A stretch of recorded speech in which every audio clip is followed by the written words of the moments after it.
자, 우리 오늘 이 본문 말씀, 너무너무 잘 아는 말씀이죠. 너무너무 잘 아는 말씀입니다. 자, 우리가 우리 여기 고향이 전라도 분들이 계십니까? 우리 권사님 두 분은, 네. 예, 우리 권사님 두 분 지금 손을 드셨는데 아마 여기 전라도 분들이 여러분 계실 겁니다. 모르겠습니다. 저도 설교를 준비하다가 이제 알게 됐는데 전라도 잔치에는 다른 음식은 없어도 뭐가 있어야 됩니까? 다 아시네? 난 전혀 몰랐습니다. 저는 설교를 준비하면서 알았습니다. 네. 예. 전라도 잔치에는 다른 음식은 없어도 홍어만 있으면 손님 대접이 된다고 할 정도로 없어서는 안 되는 음식이 홍어라고 합니다. 그런데 상다리가 부러지게 차려도 홍어가 없으면 어김없이 전라도 말로 이렇게 말한답니다. 웜에 소문난 잔치에 먹을 것 없다더만 딱 그 짝이요. 맞아요? 전라도 분들 이렇게 하는 거 맞아요? 저는 부산 사람이라, 정확하게 저는 안동 사람이죠. 안동 사람이라 전라도 말을 잘 모릅니다. 어쨌든 웜에 소문난 잔치에 먹을 것 없다더만 딱 그 짝이요 라고 홍어가 없으면 이런 소리를 하고 그냥 나온다고 합니다. 그만큼 잔치 자리에 홍어가 빠지면 잔치가 안 된다고 합니다. 자, 그런데 오늘 여기 이스라엘 지역에서는 바로 잔치에 빠져서는 안 되는 것이 있는데 바로 포도주입니다. 네, 포도주가 빠져서는 안 되는 것이었습니다. 그런데 잔치집에 손님들을 즐겁게 하는 포도주가 없다면 잔치는 끝나버리고 말 것입니다. 웜에 소문난 잔치집에 먹을 게 없다든 하여튼 이렇게 말하고 나가는 것처럼 포도주가 없다면 잔치는 끝나버리고 말 것입니다. 더욱이 당시 혼인잔치는 약 일주일 동안, 7일 동안 지속되었습니다. 우리는 혼인잔치 하루 만에 끝나잖아요. 그러나 이 나라는 7일 동안, 7일 동안 참 대단해요. 7일 동안 와서 먹고 마시고 7일 동안 베푼다는 게 참 대단합니다. 어쨌든 7일 동안 지속되었다고 합니다. 그러므로 충분한 포도주가 준비가 되어 있어야 했습니다. 그런데 오늘 여기 본문에 나오는 잔치집에는 무슨 이유에서인지 그만 포도주가 떨어지고 만 것입니다.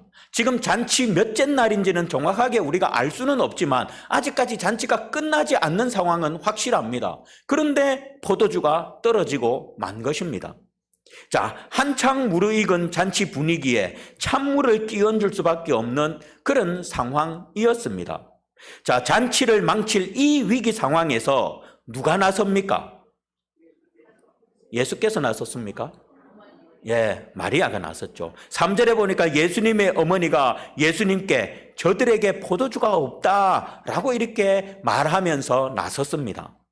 아마도 마리아는 단순한 하객이 아니라 일손을 거들기 위해 이 자리에 와 있었던 것 같습니다. 우리나라도 옛날에 시골이나 이런 거 하면 잔치를 베풀면 이웃에 있는 사람들 불러가지고 좀 일손 도와달라고 해서 같이 일손을 도우면서 같이 잔치에 참여했잖아요. 아마 마리아도 그런 것 같습니다. 그냥 손님으로 초대받아 간 것이 아니라 바로 일손을 거들기 위해서 이 자리에 와 있었던 것 같습니다. 그러니까 포도주에 대해서 관심을 가지고 아들인 예수에게 포도주가 떨어졌다라고 이렇게 말을 한 것입니다.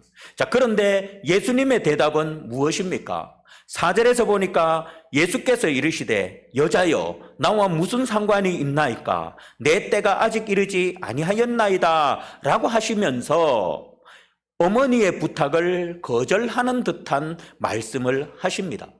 자, 그러나 마리아는 하인들에게 5절에서 너희에게 무슨 말씀을 하시든지 그대로 하라 라고 그렇게 지시를 합니다.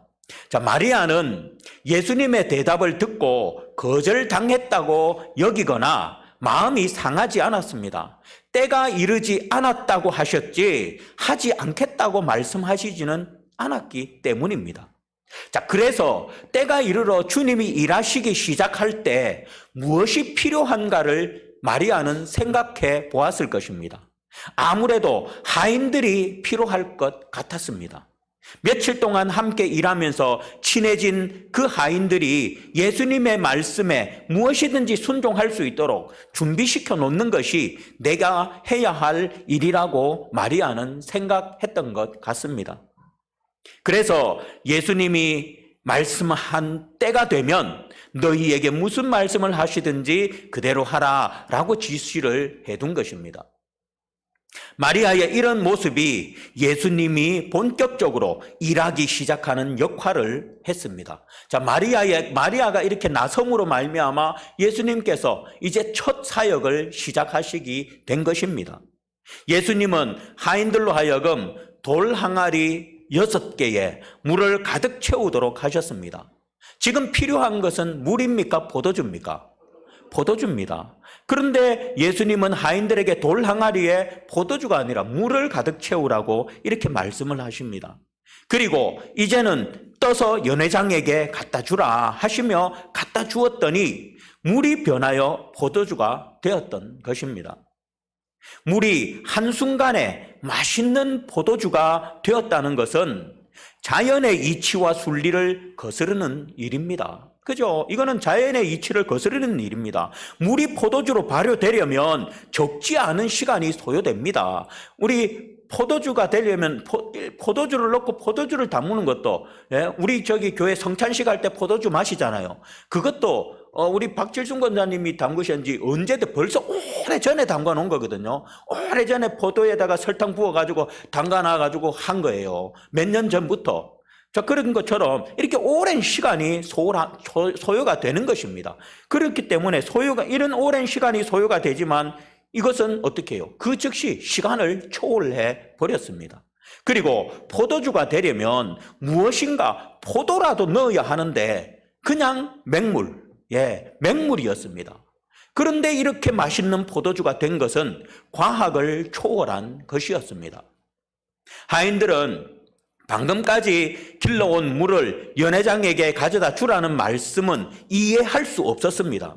모든 사실을 알고 있는 하인들은 어처구니가 없었지만 순종했습니다. 그러나 두만하지 않고 그대로 순종했던 하인들의 순종으로 놀라운 일이 일어난 것입니다. 저와 여러분, 오늘 우리는 예수님 공생애에 처음으로 행하신 이 표적을 통해서 본문이 주는 교훈들을 한번 찾아보고자 합니다. 혹시 모르시는 분들 계실까 봐 지금까지 이 본문의 내용들을 제가 여러분들에게 말씀을 드렸습니다. 오늘 이 본문을 통해서 하나님께서 우리에게 주시는 교훈들을 한번 2가지만 찾아보도록 그렇게 하겠습니다. 여러분, 성경에서는 포도주가 사람에게 어떤 의미인지를 알려주고 있는지 아십니까? 성경에서는 포도주가 사람들에게 어떤 의미인지를 알려주고 있습니다.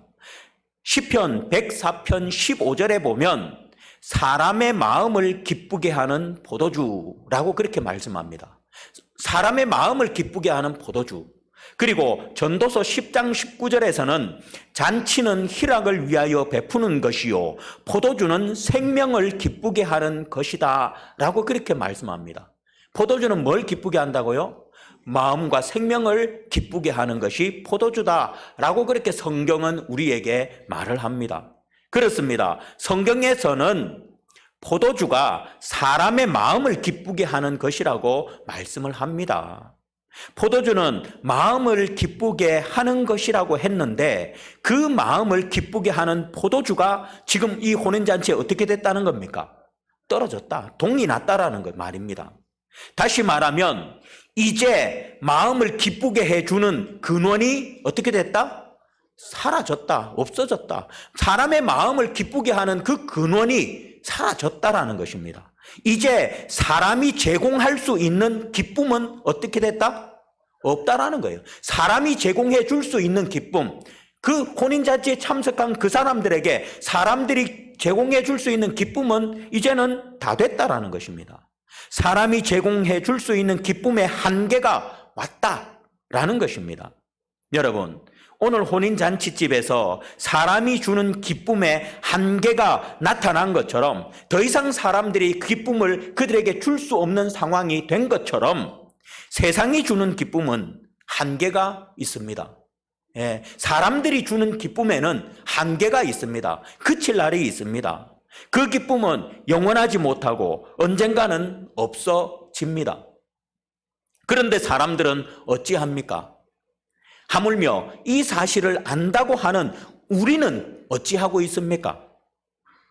사람이 주는 기쁨은 영원하지 못하다. 사람이 주는 기쁨은 언젠가는 끝쳐진다. 우리 다 알잖아요. 알면서도 우리는 어찌합니까? 언젠가는 사라질 기쁨, 인간이 제공해 주는 한계가 있는 기쁨을 찾아 헤매이고 있지는 않습니까? 여전히. 솔직히 이러한 분들이 많이 있는 줄 압니다. 세상이 주는 기쁨은 영원하지 못하다. 세상이 주는 기쁨은 언젠가는 떨어진다라는 거 우리는 너무 잘 압니다. 그럼에도 불구하고 여전히 우리는 세상이 주는 기쁨을 찾아서 헤매이고 있습니다. 그것이 바로 오늘 저와 여러분들의 모습입니다. 여러분, 더 이상 헛된 수고 하시지 마시기를 바랍니다. 아마도 이러한 기쁨을 쫓아다니다 지금은 그 기쁨의 한계로 말미암아 더 이상 기쁨을 누리지 못하고 우울함과 허탈함 속에 계신 분도 아마 계실 것입니다. 그런 기쁨만 쫓아서 열심히 찾아 헤매이다가 결국에는 그 기쁨이 다 떨어져 버려가지고 허탈함 속에 있는 그런 분들이 분명히 계실 것입니다. 그렇다고 여러분 기쁨을 찾지 말라는 말은 아닙니다.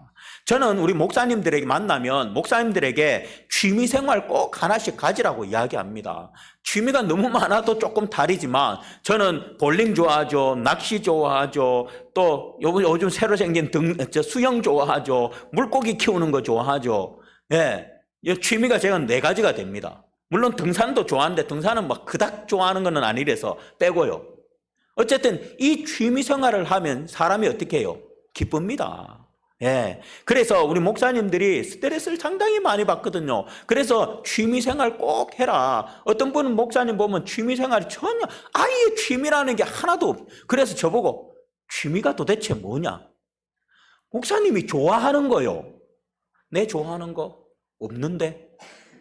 와, 거룩한 목사님이네. 오로지 기도하고 말씀만 보내. 내가 농담만 진담만으로 제가 그렇게 하거든요. 목사님 취미생활 하나 만들어 보세요. 목사님이 좋아하는 게 취미예요. 이렇게 했는데, 우리가 기쁨을 찾아 취미생활도 해야 합니다. 그러나 세상이 주는 기쁨만을 찾아 헤매지 말라는 것입니다. 우리가 세상이 주는 기쁨도 찾아야죠. 그거 누려야죠. 그런데 어떤 사람들은 그것만 찾고 있다라는 거예요. 거기에다가 온 기쁨을 얻으려고 찾고 있다라는 거예요. 그러지 말라는 것입니다. 왜? 그것은 일시적이고 한계가 있는 것이기 때문입니다. 그러므로 우리는 참되고 영원한 기쁨을 찾아야 합니다. 그러면 우리에게 참되고 영원한 기쁨을 우리는 참되고 영원한 기쁨을 어디에서 찾아야 합니까? 어디에서 찾아야 합니까? 예수 그리스도.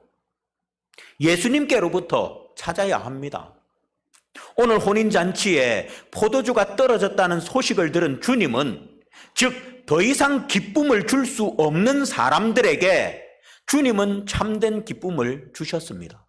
기쁨이 떨어진, 기쁨이 더 이상 기쁨을 줄 수 없는 그들에게 주님께서는 기쁨을 주셨습니다. 그런데 이 기쁨은 이전보다도 어떤 기쁨입니까?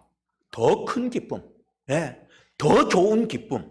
회당장이 지금 그렇게, 회당장이란다, 연회장이 지금 그렇게 말하고 있잖아요. 다른 잔치집에 가면 처음에 좋은 포도주 내주다가 나중에는 술이 취하니까 안 좋은 거 주는데 이 집은 어찌 된 게 더 좋은 포도주를 주냐고, 더 기쁨을 주냐고, 더 큰 기쁨을 주냐고. 지금 연회장이 그렇게 말하고 있지 않습니까? 이처럼 더 이상 기쁨을 줄 수 없는 사람들에게 주님은 참된 기쁨을 주셨습니다. 이전보다 더 큰 기쁨을 주셨습니다.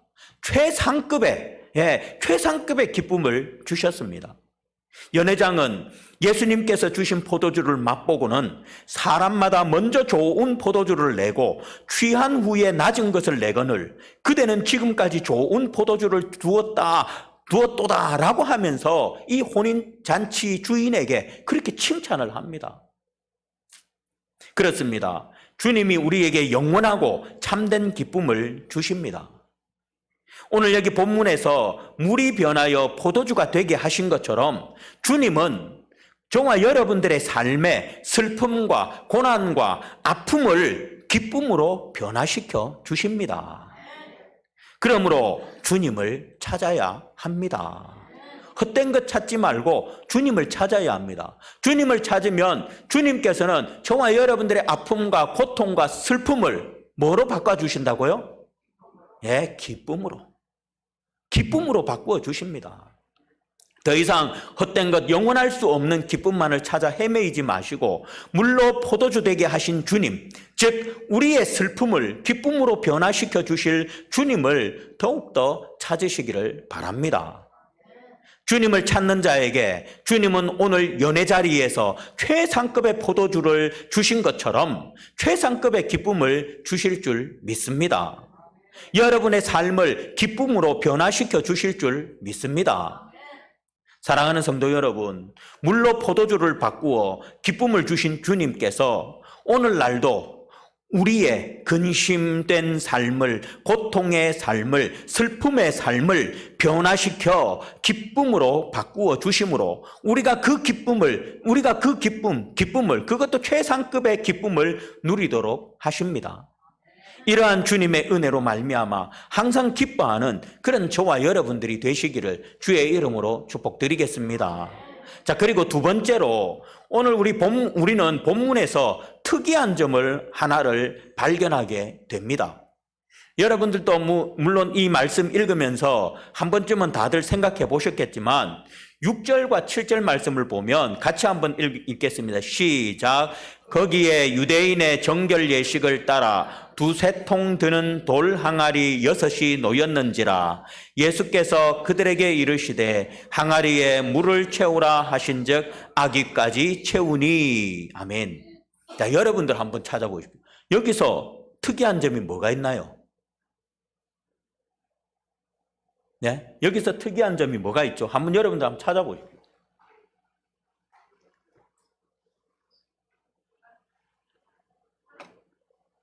찾기 싫습니까? 못 찾겠습니까? 뭐가 특이하죠? 지금 뭐가 떨어졌어요? 포도주가 떨어졌어요. 그런데 예수님은 어디에다 물을 부라고 합니까? 돌항아리. 자, 여러분들, 어머니의 부탁을 들은 예수님은 하인들에게 돌 항아리 6의 물을 채우라 라고 하십니다. 그런데 이 돌 항아리는 뭐에 쓰는 항아리라고 되어 있습니까, 성경에? 예, 정결 예식을 치르는 돌 항아리입니다. 이상하지 않습니까? 특이하지 않습니까? 아니, 포도주가 없는데 왜 정결 예식을 행하던 돌 항아리에다가 물을 부으라고 하십니까? 유대인의 정결 예식은 성전에서 하나님을 예배할 수 있도록 몸을 씻어 준비하던 예식에서부터 비롯되었습니다. 이 예식을 일상생활에까지 확대하여 당시 유대인들은 외출했다가 집에 들어올 때 반드시 손과 발을 깨끗하게 씻도록 했습니다. 단지 위생을 위해서가 아니라 종교적으로 부정한 것을 씻기 위한 그런 의식이었습니다. 그런데 이렇게 정결 예식에 사용되었던 항아리에 왜 예수님은 물을 담으라고 하셨을까요? 오늘날로 말하면 한마디로 사람들이 손과 발을 씻는 세숫대야에 물을 담으라고 하신 것이나 마찬가지입니다. 예, 문 앞에 놓아둔 세숫대야에다가 사람들이 손을 씻고 발을 씻는 그 세숫대야에다가 지금 물을 채우라라고 그렇게 하시는 것입니다. 이게 특이하지 않습니까? 이 돌 항아리는 오늘 잔치에 참석한 사람들이 손과 발을 씻었던 항아리입니다. 여러분 같으면 이런 곳에 아무리 맛난 포도주를 담는다 할지라도 쉽게 먹을 수 있겠습니까? 아마도 찜찜한 그런 마음이 들 것입니다. 아니, 손과 발을, 무좀 있던 발도, 그런 발도 씻었던 그 항아리에다가 물을 담으랍니다. 주님께서 이왕의 물로 포도주를 만드실 것이라면 굳이 이 돌 항아리가 아니라 지금 잔치상에 쓰다가 비어버린 빈 포도주 부대들이 그 자리에 있었습니다.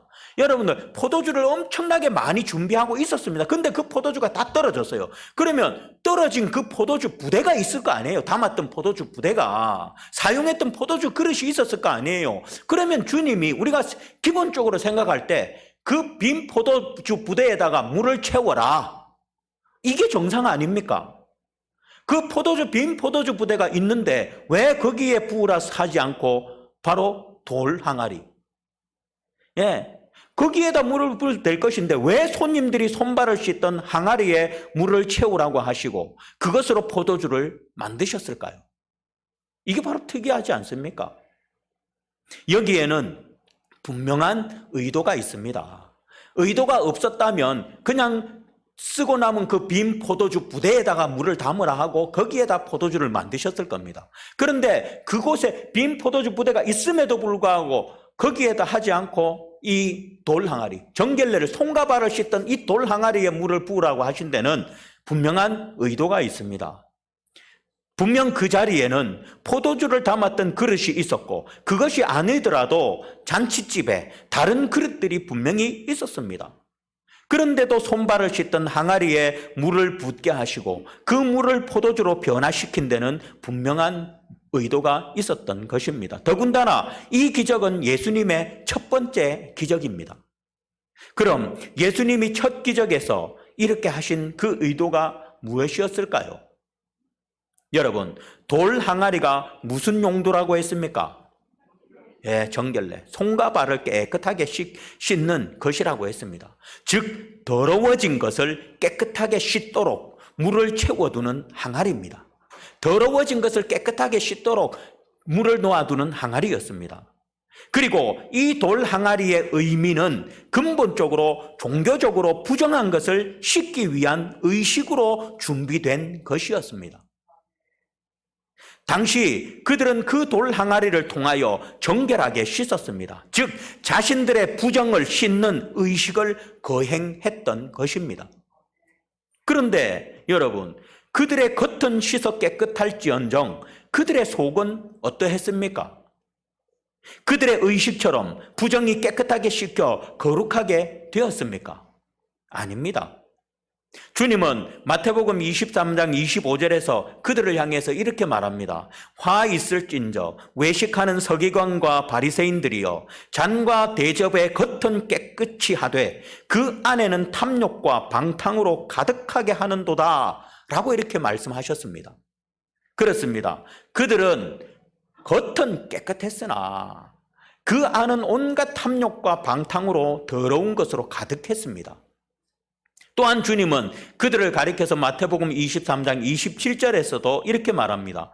화 있을진저 외식하는 서기관과 바리새인들이여, 회칠한 무덤 같으니 겉으로는 아름답게 보이나 그 안에는 죽은 사람의 뼈와 모든 더러운 것이 가득하도다 라고 그렇게 말씀하셨습니다. 겉은 아름답게 보이지만 그 안에는 죽은 사람의 뼈와 모든 더러운 것이 가득한 자들이다 라고 합니다. 그렇습니다. 그들은 돌 항아리의 물로 부정한 것을 씻기 위한 의식을 거행했지만 그들의 속사람은 여전히 더러운 것으로 가득 차 있었던 것입니다. 주님의 말씀처럼 그들은 겉으로는 거룩한 것 같아 보였지만 그들의 내면은 병들고 온갖 더러운 것으로 가득한 그런 사람들이었습니다. 그런 자들이 돌 항아리에 있는 물로 손과 발을 씻는다고 변화가 됩니까? 아닙니다. 절대로 겉은 깨끗할지언정 그들의 속은 더러움 그대로입니다. 그런데 주님은 바로 정결례 의식에 사용되었던 이 돌 항아리에 물을 붓고 그 물을 포도주로 변화시키신 것입니다. 자, 이것이 무엇을 의미합니까? 바로 돌 항아리에 있던 물로 포도주를 만드신 것은 본질적 변화를 말합니다. 마음의 변화를 의미합니다. 그냥 손과 발의 겉을 씻는 것이 이제 끝나고 물이 포도주로 변하는 본질적 변화가 있어야 된다는 의미를 이 기적이 함축하고 있는 것입니다. 즉, 겉과 속의 완전한 변화가 있어야 한다라는 것을 우리에게 알려주기 위해서 특이하게도 돌 항아리에다가 물을 받으라 라고 하신 것입니다. 이것이 예수님이 물로 포도주를 변화시키는 기적을 포도주 부대가 아니고 특별히 돌 항아리에다가 행하신 이유라고 봅니다. 저와 여러분, 우리도 이들과 같이 겉으로는 깨끗한 척, 거룩한 척 하지만 우리 속은 여전히 온갖 더럽고 부정한 것들로 가득 차 있지 않습니까? 주님은 그러한 우리를 완전히 본질적으로 새롭게 변화시켜 주십니다. 우리가 주님 앞에 나갈 때 주님은 우리를 완전한 새 사람으로 변화시켜 주십니다. 겉만 번지르르한 사람이 아닌 완전한 새 사람으로 주님은 변화시켜 주십니다. 예수님은 물을 포도주로 변화시키셨듯이 사람을 근본적으로 변화시키는 능력이 있습니다. 사람이 사람을 근본적으로 변화시킬 수 없습니다. 교육이나 제도도 사람을 완전히 변화시킬 수 없습니다. 나 자신도 나를 변화시키지 못합니다. 내가 나를 변화시켰다면 벌써 변화시켰지. 그런데 맨날 내 모습 보면 정말 한심하기 그지없습니다. 이러면 안 되는데 하면서 맨날 이러면 안 되는 데만 하고 있고 여전히 그 모습 그대로 살고 있는 내 모습. 그렇기 때문에 나 자신도 나를 변화시키지 못합니다. 오직 변화의 능력자 예수만이 사람을 근본적으로 변화시킬 수가 있습니다. 오늘 예수님은 사람들이 손과 발을 씻던 더러운 그릇에 담긴 물을 최상급의 포도주로 변화시켜 주셨습니다. 이와 같이 주님은 더럽고 부정한 우리를 최고의 사람으로 변화시켜 주십니다. 그러므로 주님 앞에 나아가시기를 바랍니다. 주님 앞에 나아갈 때 더럽고 부정한 우리를 주님은 깨끗한 사람으로, 거룩한 사람으로 변화시켜 주십니다. 우리가 잘 아는 것처럼 삭개오를 한번 보십시오. 삭개오는 세리장입니다. 세리장은 백성들에게 세금을 뜯어서 로마에 바치는 그런 직업입니다. 삭개오는 같은 동족에게 과한 세금을 뜯어가지고는 자신이 일부를 착취하고 일부는 로마에 바치는 그런 악한 사람이었습니다. 이 정도라면 그의 양심은 이미 병들어 있었던 것 같습니다. 왜? 아니 같은 동족한테 세금이 100원이다 하면 100원만 받으면 될 텐데 200원 받아가지고 100원은 로마에 바치고 100원은 자기가 가지니까요. 얼마나 악한 사람입니까? 그렇기 때문에 아마 양심도 벌써 화인을 맞았을 것 같습니다. 사람들로부터 온갖 욕설을 들었을 것이고 그런 그들을 향해 더욱 악한 자세로 세금을 거두었을 것입니다. 그런 삭개오를 예수님께서 완전한 새 사람으로 변화시키셨습니다. 삭개오의 집에서 말씀을 전하니 삭개오가 자신의 삶을 돌아보면서 회개합니다. 그리고 자신의 재산의 절반을 가난한 자들에게 주겠다고 합니다. 남의 것을 빼앗은 것이 있거든 4배로 갚겠다고 합니다. 이제 삭개오는 무시받고 멸시받아 마땅한 사람이 아니라 아브라함의 혈통을 이어받은 존귀한 자라고 인정을 받습니다. 물이 변하여 포도주가 된 것처럼 예수님은 삭개오를 최상의 사람으로 변화시켜 주셨습니다. 삭개오처럼 예수님은 별 볼 일 없을 것 같은 우리를, 죄악으로 더러워진 우리들을 최상의 인생으로 변화시키십니다. 겉만 번지르르한 우리를 하나님은 완전하게 변화시켜 주십니다. 하나님을 반드시 저와 여러분들을 최상의 사람들로 변화시켜 주실 것입니다. 그러니 항상 주님 앞에 나아가는 그런 삶을 사시기를 주의 이름으로 축복드립니다. 그래서 여러분의 인생이, 여러분의 삶이 정말 온전한 하나님이 기뻐하는 그런 인생, 그런 삶으로 변화되어지기를 주님의 이름으로 축복드리겠습니다. 말씀을 맺겠습니다. 오늘 우리는 물을 포도주로 변화시키신 사건을 통해서 두 가지를 우리가 살펴보았습니다. 첫 번째, 사람이 주는 기쁨은 뭐가 있다고요? 한계가 있다. 예, 세상이 주는 기쁨은 한계가 있다. 뭐 이건 우리 너무 잘 알잖아요. 그죠? 세상이 주는 기쁨 한계가 있습니다. 처음에는 막 룰루랄라 좋아하지만 시간 지나 보십시오. 그게 계속 가는가? 그렇지 못합니다. 사람이 주는 기쁨은 한계가 있는 것입니다. 그리고 사람이 주는 기쁨은 완전하지 못하다라는 것입니다. 그러나 주님이 주시는 기쁨은 완전하며 최상급의 기쁨이라는 것입니다. 예수님은 우리의 슬픔과 고통을 기쁨으로 변화시켜 주시는 분이다라는 것을 우리가 살펴보았습니다. 그리고 두 번째, 그들이 행한 정결례는 사람의 겉모습만 깨끗하게 하지 그들을 본질적으로 변화시키지는 못한다는 것입니다. 그러나 주님은 사람들이 손과 발을 씻던 돌 항아리의 물을 포도주로 변화시키신 것처럼 우리의 겉모습뿐만 아니라 우리 속의 더러움과 부정을 완전하고 깨끗하게 변화시키시는 분이다라는 것을 오늘 말씀을 통해서 배웠습니다. 저와 여러분, 슬픔과 고통을 기쁨으로 변화시키시는 주님, 온갖 더러움과 부정으로 가득한 자들을 변화시키시는 주님 앞에 나아가는 저와 여러분들이 되시기를 바랍니다. 그래서 우리의 삶의 슬픔이 기쁨으로 변화되고 우리의 더럽고 부정함이 진정 거룩함으로 변화되는 그런 은혜가 저와 여러분들에게 있기를 바랍니다. 주님 앞에 나오는데도 기쁨도 없고 주님 앞에 나오는데도 여전히 더럽고 부정하고, 이거는 주님 앞에 나왔다고 할 수가 없는 거죠. 주님 앞에 나가면 슬픔이 기쁨으로 바뀔 수밖에 없습니다. 주님 앞에 나아가면 우리의 더러움이, 부정함이 거룩하게 바뀔 수밖에 없습니다.